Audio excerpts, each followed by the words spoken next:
Hello and welcome to the Eagles Wing podcast. This is Jason Deuce Brandt, and I am here today with a special interview with Dr. Craig Keating, who is a very dear friend of mine, a gentleman who inspired me to do this nonprofit and to put these things together and all the great things that are possible.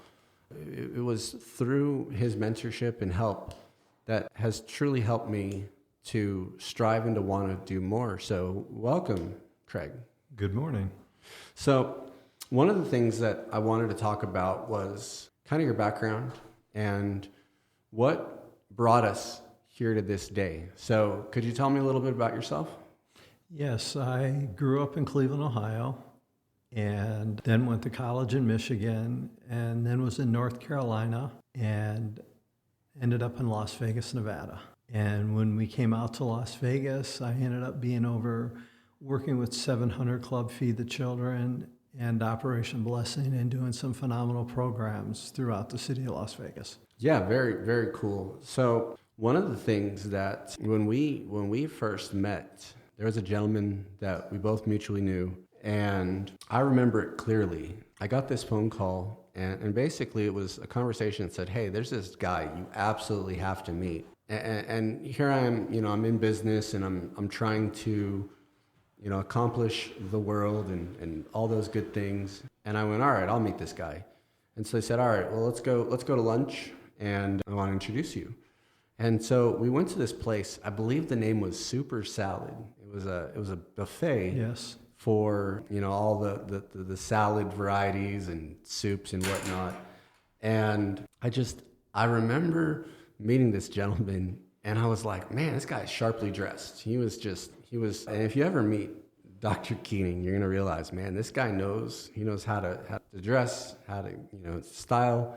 He has a completely unique ability that I always admired, because I don't. If you've ever meet me or ask my wife, she's always like, you need to change. You're not matched. You're wearing the wrong colors, and you like that green hat. And she hates the green hat, but I love it. And so a lot of you meet me, you'll say, oh, that's the green hat that he's always going on about. But we met in Las Vegas, and I think we hit it off right away. Yes. Do you remember that day? Yeah. Yeah, it was exciting. And so at that time, I believe there was a project, and Dr. Keating was looking for somebody to recreate a playing card game.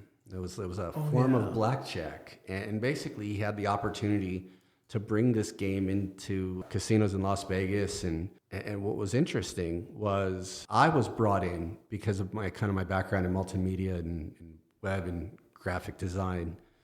And unfortunately, the project didn't materialize.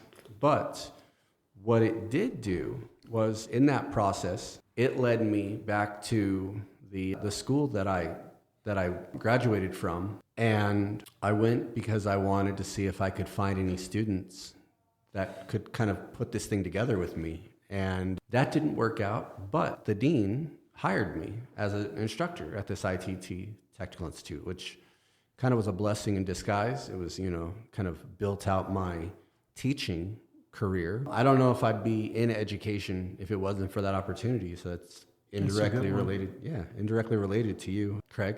And so moving on from that, we were also part of a Bible study at the church we were going to. And this Bible study was going through some transitional period. And for me, I've always been really, really good with administration and bringing people together and being just technically minded. And so in this Bible study, I was leading a table, and I had a different co-leader at the time. And I grew out this table, I don't know, 8, 9 guys, 10 guys at this table. And the leadership decided, hey, we need to break this table apart. And they asked me to go and start another table. And the co-leader that I had was given all of the these guys. And so I went about it. And so I needed a new co-leader, and I asked Craig to join me in this new table. We had kind of known each other. We'd kind of talked a little bit about, about different projects. And we ended up being co-leaders on this table. Now, one of the things that I admire greatly about Craig is his ability to empathize and to minister and to help people, where my strength is in the administration, but not necessarily in the people side. I would love to solve a problem and to do, but sometimes you need somebody that can listen and that can be empathetic. And so the thing that worked really, really well for us was our ability I had the administration and he had the people skills. You remember that? People would come and I would meet their needs and find social service agencies that needed and gave them references to what they needed. Yeah. And people just kept on coming.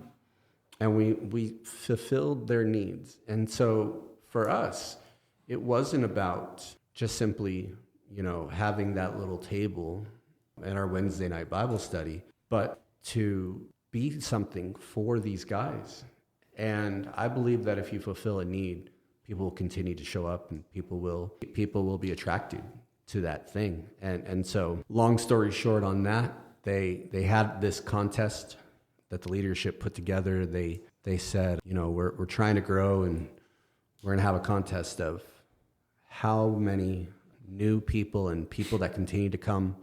I think it was like a 9 or 12 week period. Yes. For this contest. And we had just basically continued to do what we've done. On Sunday, I would meet people. I would, introduce myself at church and new guys, and I'd invite them to Wednesday night Bible study. And I tell them, I'll meet you at the front door. What I would do is I'd work the front door at the table, shaking hands, smiling, meeting people, and then I'd bring them to our table, introduce them to Craig, and through that process, they would not only come and be new guys, but then they would stay. And this was the cool thing is you can trick somebody to show up one time. You can lie and, tell people, oh, we got the greatest buffet in town. We got steak, we got lobster, we got, Kobe beef, all that. And then they show up and it's just salad.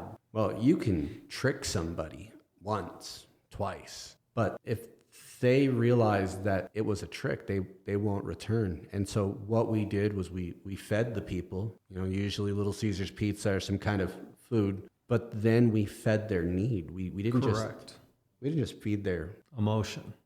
Well, their stomach, but we gave them all those things, and that was kind of the foundation that we had for this nonprofit. And we continued to work. We ended up winning that contest, and the prize was a weekend at the senior pastor's cabin in Utah. So we ended up going to this cabin, and unfortunately, it was available to all the guys at our table, but none of them could take off of work. Like nobody could go. No. So it was me, Craig, and my son Robert. Right. And we went to, I forget the city in Utah, but we went to the cabin, and it was an experience. Yes, it was. Do you remember that? Yes, it was a great place to go out and just be by yourself and think. It was an incredible experience. Yes. And so through that process, through that Bible study, we built this foundation. And now kind of the goal is to continue in that. And although we're not affiliated with any particular church or any, Bible study or denomination, one of the things that's very important to me in the Eagles Wing Academy is the major area of spirituality. Yes. And I'm of the belief that I'm not here to tell anybody what their spirituality or what their belief should be. I have my own, and I'm a Christian, and I believe in kind of a non-denominational viewpoint on that. I believe if you love God with all your heart, mind, and soul, and you love others as you love yourself, those are the great commandments. And if you can accomplish that, I really don't care what label you put on yourself. No. As long as you're able to do that. But I also believe that it's not my place to tell anybody what they should believe, but that they should have some belief. Would you like to talk a little bit about your experience kind of with the church and building different ministries? And because your resume is quite extensive. I've done, the first ministry that I started was 38 years ago, and it's still running today in Winston-Salem, North Carolina. I've done it across the country, food programs, and showed pastors about outreach, and mainly food programs is what I've done all over the country. And I consider that a privilege to have that opportunity. Yeah, absolutely. And some of the things that you were able to accomplish, literally semis full of just food and the necessities that people need brought in, just absolutely incredible. Yeah, here in Las Vegas, one of the programs we did, we brought in 8 26-wheel semis and fed over 200,000 people in one day. Just incredible. And there was also a program, I remember when we were going to the International Church of Las Vegas at the time, where they would have giveaways and a food program. And from my understanding, you helped them put that together. I started that in the early 90s, that one. And so it's feeding the need. And I believe this is the way that you grow, the way that you expand is by helping people with what they need. And if you can provide that, they will show up. Correct. Now, in my experience in different religious denominations, grew up Lutheran, spent some time the Baptist church, spent some time in a Pentecostal Assemblies of God church, spent some time in a non-denominational church that tried to put no labels at all. What got me was when people needed help, a lot of times you'd call on your Christian brothers to come, say you're trying to move, and you invite a bunch of people to come help you, and nobody shows up. And that's one of the things that I think about in the community is like, you got to help one another. Now, yes. In another example, and this is something that I praise the Mormon church for, is if you tell somebody from the Mormon church that you're moving and that you needed help, and even if you didn't go to that church, even if you had no relationship with that, I mean, literally, like a guy knocks on your door from a local church, they're on mission or whatever, and you told them that you were moving on Friday, on Friday, 10, 20 guys from the church would show up and help you. And then not ask for a thing, not charge you, nothing. But then at the end, they'd invite you to your church, and they would, and it's through fulfilling that need that people go, we can go to that church. And that's how I believe that if you fulfill a need, that you would bring people in. Now, I have a belief that we should follow the Bible and we should be more like Christ. And that was something in our Bible study. We were there for others and we helped. And I don't know how many times someone was moving and I'd be the one to show up, me and my family, or someone was having an emotional challenge or, some kind of relationship challenge and Craig was there. But that's something that I really want to have in this nonprofit. Yes, very much. Yeah, is that idea that we are a community and we love each other and we help each other. And the other thing that I think about is, a lot of this time, I was married and had my kids. And at this point, Craig, you were a single man. Yes. And we were, we had prayed and we had hoped and believed that, you would find a wife. And then I believe that God sent her to you. Yes. And so this was after our Bible study had ended, and we'd kind of the men's ministry at that church kind of disbanded. Now Craig's married, I'm married, I have my son and daughter, and we're going through life. And I don't know, what was it, 1 or 2 years later, you ended up going to North Carolina? North Carolina. Was that about 2 years later Yeah. after getting married? Yes. Okay. So now, my best friend gets married, and that new wife definitely take a lot of your time and keep you distracted, all that fun stuff. True. But then he tells me I want to move to North Carolina. And for me, that it was heartbreaking because, this is, we'd grown pretty close at this time. And we were like Batman and Robin. I don't know who was who, but just kind of going through life. But I'd always encouraged him. And my goal was that he would be blessed, that he would get what he needed in life, and that it would be a benefit and a blessing for him and his bride. And I believe that's what love is. I think that's, Yes. it's not for me because, for me, it was a negative. It was like, my friend's not going to be here anymore. I'm not going to be able to see him. I'm not going to, but I wanted the best for him. And I believe that is love. So you spent some time in North Carolina. You talk about that experience at all, or? It was a good experience being in North Carolina, and we really enjoyed it. And then afterwards, we ended up moving back to Las Vegas. And the first one that we flew out to help us move was Jason, and took him to the Rock and Roll Hall of Fame, showed him where I grew up at and different things, and it was kind of cool just to get out. But in some ways, it was a challenge driving that truck across the country. Yes, you talk about going to your hometown. We went to Cleveland and saw what was that Lake Erie. Lake Erie. Rock and Roll Hall of Fame.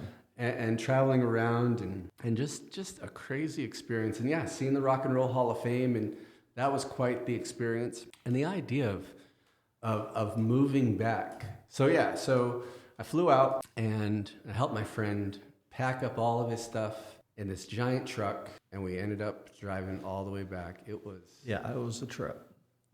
Quite the experience. Excuse me. And so I remember that we had the great opportunity. We saw just parts of this country. They're absolutely spectacular. We were able to go to many visitor centers across the country and just love this process. Thankfully, we had no accidents. We had no problems. And driving the truck up some of those skinny hills next to the mountain wasn't really comfortable.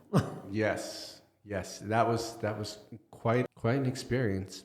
So then Craig moves back to Las Vegas and kind of just pressing forward with life. And so we had talked about the idea of putting together something, either a business or a nonprofit or just something. And when I talked about the idea of the Eagles Wing Academy, Craig was excited because a big part of what he wants to do is he has this desire to really help the people and to provide civic or civil, kind of feed the needs of people and to help start nonprofits and to help grow and to utilize this experience. And it's something that I think that we absolutely need. And in this city, there's a lot of people that do nonprofits, but they don't know how to get the grants and go after the resources. And that's one of the biggest things I want to teach people so they can reach out to more people and be more effective within the community than what they are.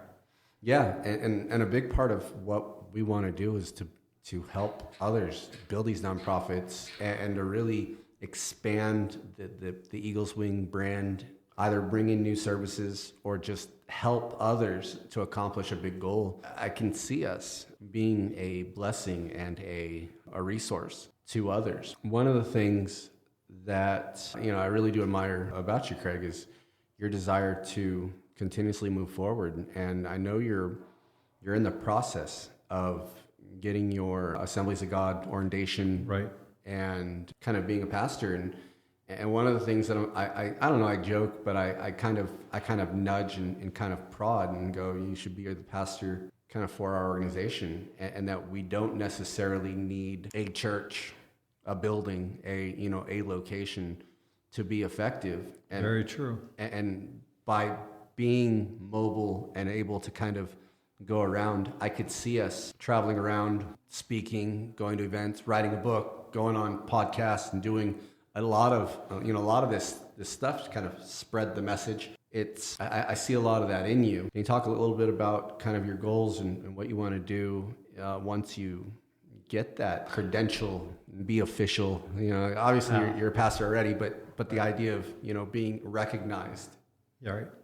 I just want to show other organizations how they can do better, get different resources, and show individuals how they can improve themselves. And my goal is to help people with businesses to become better and to change, because growth is impossible without change. If we don't change, we become stagnant and die. And the whole thing with Jesus is overcoming and moving on, not staying in the same place. Yeah, that's good. It's beautiful. And one of the things that I believe one of the core features, the spiritual walk, is it encompasses all of the other areas. And that's why it's so important to have something beyond you, something bigger than you, that we're going to receive challenges. We're going to have either health challenges or work or life. There's going to be troubled storms in our future. It's just life. Period. And so when we experience the storm, I believe that if you have something bigger than yourself, for me, it's that faith and trust that I put in, Jesus Christ, that I can lean on it, and I can, have faith that it is going to be in my favor. It's going to work out in a way that is beneficial. Whereas I couldn't imagine not having anything to kind of draw on. When we talk about the idea of the spiritual, what do you think about the concept of encompassing, kind of wrapping your life around this idea? Not necessarily religion, but maybe relationship or belief. It's all about belief. You have to learn to believe in yourself and get healed before you can believe in other people. And part of that is finding the resource, and hopefully it's the Lord, to give all your cares over unto Him who cares for us. And once we get healed and find ourselves, there's no stopping what He'll do with us. Yeah, that's good. One of the things that I recognize in you, and one of your major gifts is the gift of faith. And you're one of those people that you have an extreme faith that oftentimes I don't necessarily have in great abundance, but seeing that in you, can you talk about the importance of having faith and what it means in a tangible way? Faith is giving all your cares over on Him who cares for us. But faith, for years, I had seizures and convulsions. And every time I had one, I just quoted the scripture and believed in faith. And eventually it became reality. Even though I went through pain, it wasn't handed. You just got to walk it and talk it. And faith can become reality. Once you learn the faith, you learn to believe in yourself, and other people follow, because you have that peace of God on you that surpasses all understanding.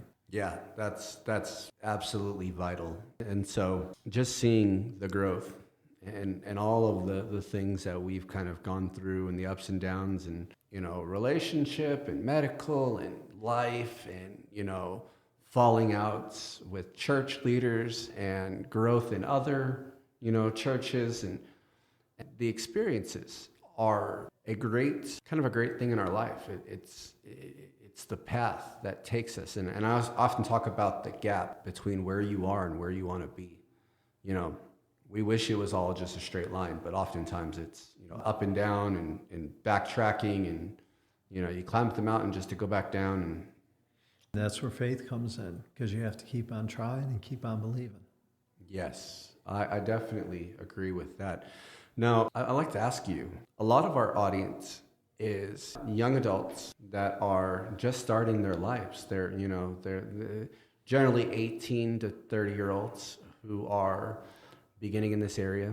What advice would you give them, kind of just starting out, to exercise faith, to find purpose, to gain a foothold into this life? Because especially when we're young, we don't always have all the answers.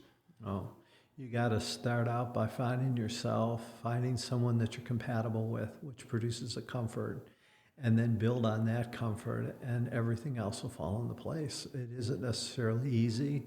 You have knocks, but you go down and you get back up and eventually overcome them. Sounds like relationship advice, a little bit of, Yes. you're talking about when you're finding a spouse, finding a friend. It applies to all areas in life, in all areas. That's good. all areas. All right. Well, that is going to be the conclusion of this interview. Dr. Craig Keating, I want to thank you again for coming in, spreading this time with us and the Eagle's Wing podcast. And I want to just invite everybody to spread your wings and to have faith that it is going to be a better day tomorrow. Yes. So again, with that, thank you. Have a great day.